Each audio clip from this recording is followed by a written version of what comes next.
Want to make TikTok more inclusive for everyone? TikTok just dropped a game-changing suite of accessibility tools, including AI-generated alt text for photos. Today on GadInsider, we're diving into these new features that make TikTok easier to use for all. Stick around. This is a big step for accessibility.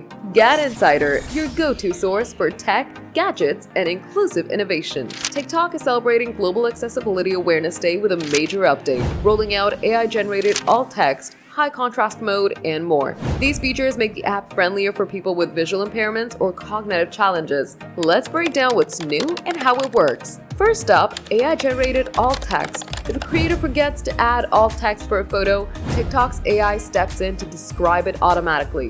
This helps screen readers for visually impaired users, making every post more accessible. Creators can still add their own alt text, but this ensures that nothing's left out. Next, high contrast mode.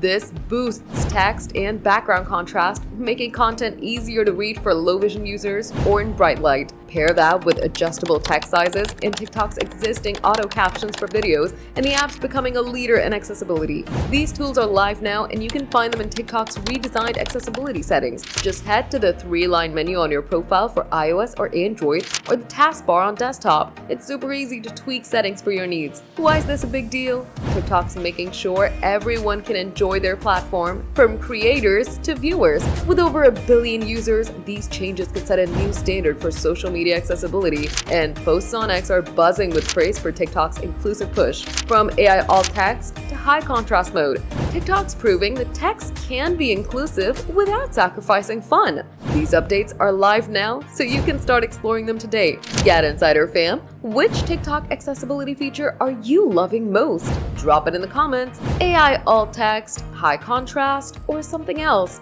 And if you're all about inclusive tech, hit that subscribe button and ring the bell to stay locked into GadInsider.